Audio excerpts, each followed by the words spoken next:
नमस्कार दोस्तों, आपका मेरे YouTube channel Harbola sir Saraswati tutorial में स्वागत है।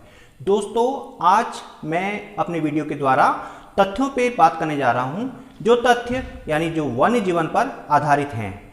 ठीक है, तो वन्य जीवन पर आधारित तथ्यों की बात आज हम इसमें करेंगे, क्योंकि जो ये वीडियो है हमारा, ये आपका समूह गौ एग्जाम, आपके जो समूह गौ है या फिर आपके पटवारी एग्जामिनेशन है या और भी जो वनडे एग्जामिनेशन होने वाले हैं उत्तराखंड में या फिर यूपी में जो एग्जामिनेशन होने वाले हैं, तो उसके लिए ये काफ़ी महत्वपूर्ण बनने जा रहा है। तो वन्य जीवन पे आधारित आज हम तथ्यों पे यहाँ पे चर्चा करेंगे, यानी अपनी चर्चा क्या हम केवल फैक्टों में यहाँ पे आज हम बात करने वाले हैं, और काफ़ी महत्वपूर्ण फैक्ट हैं, और उनको आप चाहें तो उनको आप अपने जो है नोट्स में नोट करते हुए चलेंगे। तो देखिए, वन्य जीवन पर आधारित महत्वपूर्ण तथ्य।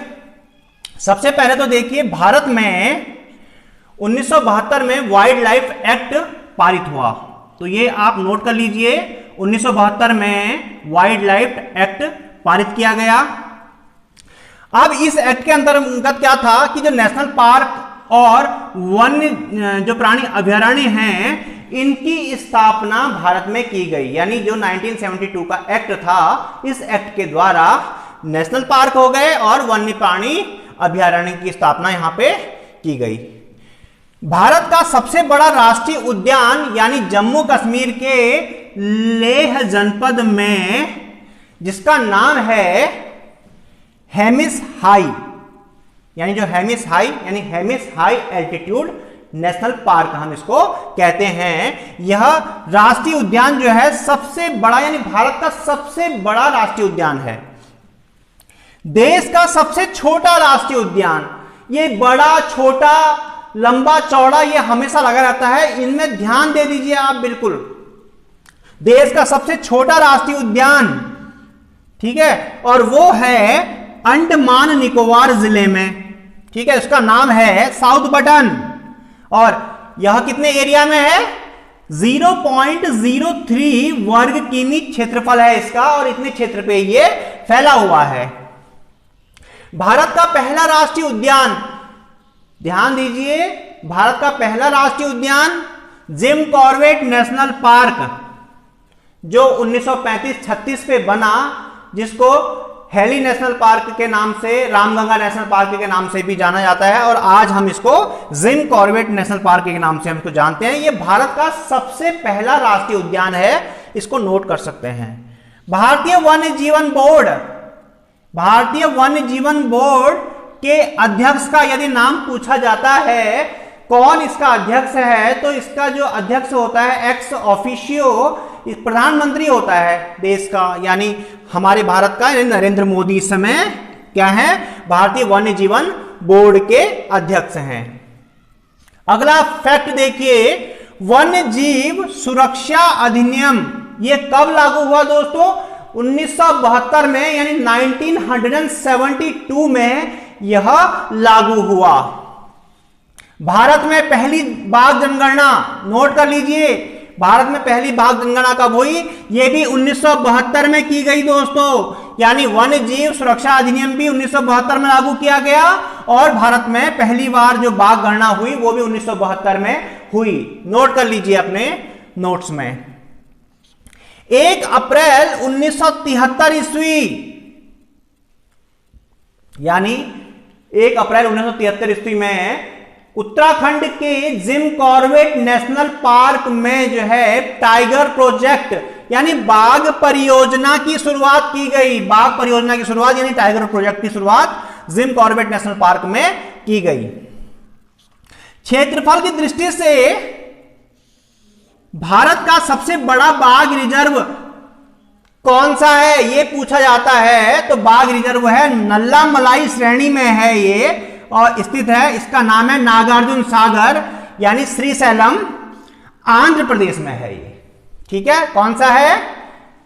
नल्ला मलाई श्रेणी में स्थित है, नागार्जुन सागर, श्रीशैलम, आंध्र प्रदेश में है।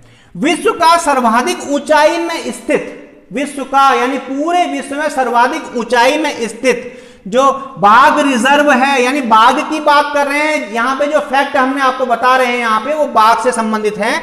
नाफदाफा, ये नाफदाफा है आपका, ये बाघ रिजर्व है, अरुणाचल प्रदेश में स्थित है। भारत का दक्षिणतम बाघ रिजर्व यानी सबसे दक्षिण में बाघ रिजर्व है, उसका नाम है कालकड मुंडथरई, कालकड मुंडथरई, यह आपका रिजर्व कालकड नाम है इसका, बाघ रिजर्व कालकड, यह मुंडथरई में है, तमिलनाडु में। ठीक है, क्षेत्रफल की दृष्टि से भारत का सबसे छोटा बाघ रिजर्व। ठीक है, सबसे छोटा, मैंने कहा नहीं सबसे लंबा, बड़ा, चौड़ा, जो भी है इस तरह की जो है शब्द आप बिल्कुल याद कर लीजिए। यह है पेंच, यानी महाराष्ट्र में। ठीक है, सबसे छोटा बाघ रिजर्व कहां है? पेंच में, महाराष्ट्र में, पेंच नाम है इसका।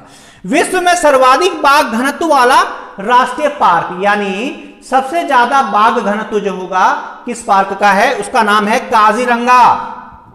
काजीरंगा कहां पे है? ये असम में है। राष्ट्रीय बाघ संरक्षण प्राधिकरण का गठन, अब ये प्राधिकरण का गठन कब हुआ?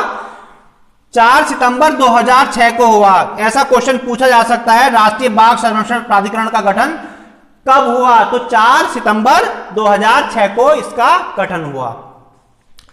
अब देखिए दोस्तों, यहां पे मध्य प्रदेश में जो राष्ट्रीय उद्यान में प्रतिवर्ष जो है मोगली उत्सव मनाया जाता है। प्रतिवर्ष कौन सा उत्सव मनाया जाता है? मोगली उत्सव मनाया जाता है। और भी देखिए 2010 का जो वर्ष है दोस्तों, वर्ष था, उसमें भारत सरकार ने इसको बाघ वर्ष घोषित किया था, यानी बाघ वर्ष के रूप में इसको मनाया था।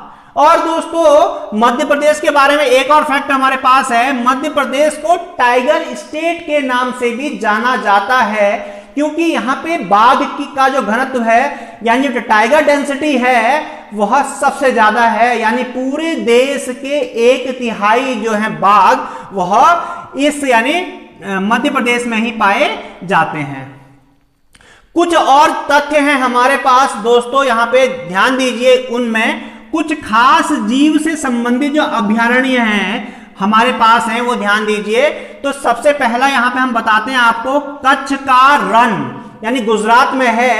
यह जंगली गधा यानी वाइल्ड आस के लिए ये फेमस है। इसके बाद आता है काजीरंगा, असम में है ये काजीरंगा नेशनल पार्क। ये है एक सींग वाला गैंडा के लिए ये फेमस है।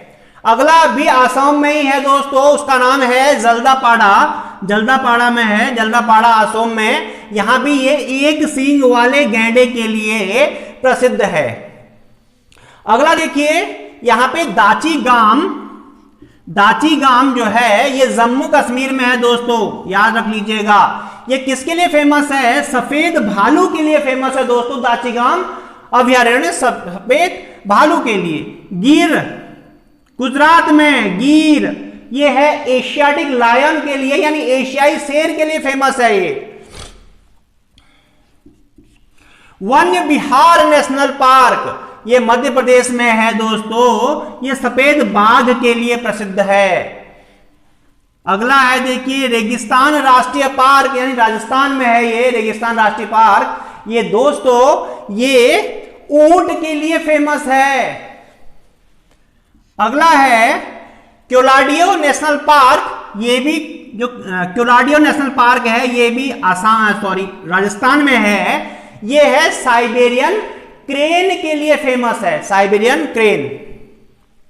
कुछ पक्षियों के आश्रय स्थल हम आपको यहां पे बताते हैं, इसमें 2 तो सबसे ज्यादा महत्वपूर्ण हैं। इसमें पहला है केवलादेव घाना भरतपुर, ये एक बर्ड सेंचुरी है। ठीक है, केवलादेव घाना भरतपुर में राजस्थान में है, ये एक बर्ड सेंचुरी है। फिर आता है वेदाथांगल, वेदाथांगल जो है तमिलनाडु में है।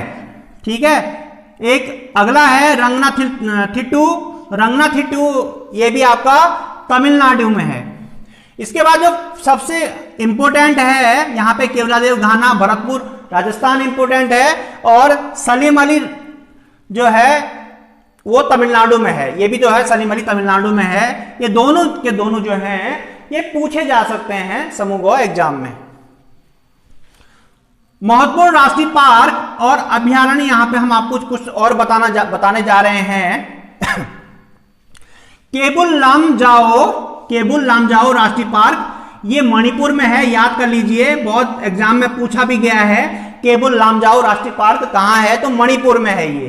ग्रेट इंडियन बस्टर्ड अभयारण्य, ग्रेट इंडियन बस्टर्ड अभयारण्य ये महाराष्ट्र में स्थित है। Sabarimala national park, Sabarimala national park यानी ये असोम में स्थित, केरल में स्थित है। ये कहां स्थित है, केरल में स्थित है सबरीमाला नेशनल पार्क। फिर है साइलेंट वैली नेशनल पार्क, ये भी केरल में स्थित है। और ये जो साइलेंट वैली नेशनल पार्क है ये दोस्तों अपनी जैव विविधता के लिए फेमस है। अगला आता है घाट प्रभा अभयारण्य, ये कर्नाटक में है घाट प्रभा अभयारण्य। Hemis high altitude national park, हमने शुरुआत में इसकी बात कही थी, आपको बताया था, ये कश्मीर में है। Marine national park, marine national park दोस्तों ये अंडमान निकोबार द्वीप समूह में है। अगला सैंडल पीक नेशनल पार्क, ये अंडमान में है दोस्तों। रॉस आइलैंड राष्ट्रीय पार्क यानी ये रॉस द्वीप यानी ये अंडमान निकोबार में स्थित है। अगला है कोलेरू एक्वेरी, कोलेरू एक्वेरी कहां पे है, ये आंध्र प्रदेश में स्थित है दोस्तों। एक देखिए और एक और फेमस है गौतम बुद्ध वन्य जीव अभयारण्य, ये गया में है दोस्तों आज के जो फैक्ट मैंने आपको सारे फैक्ट बताए हैं ये आपके एग्जाम में अवश्य पूछे जाने वाले हैं, तो इसको आप इग्नोर मत कीजिए मेरे वीडियो को, और इसको आप नोट भी कर लीजिए अपने नोट्स में, क्योंकि इनमें से क्वेश्चन अधिकतर जो क्वेश्चन हैं वो काफी एग्जामों में पूछे गए हैं। दोस्तों अगर आपको मेरा आज का वीडियो पसंद आता है तो इसको लाइक कीजिए, शेयर कीजिए अपने फ्रेंड्स के बीच में, और अभी तक जिसने मेरे चैनल को सब्सक्राइब नहीं किया है दोस्तों आपसे रिक्वेस्ट है मेरे चैनल को सब्सक्राइब कीजिए और बेल आइकन को दबाना ना भूलें, जिससे कि आपको मेरे वीडियोस के नोटिफिकेशन समय पर मिल जाएं। धन्यवाद दोस्तों।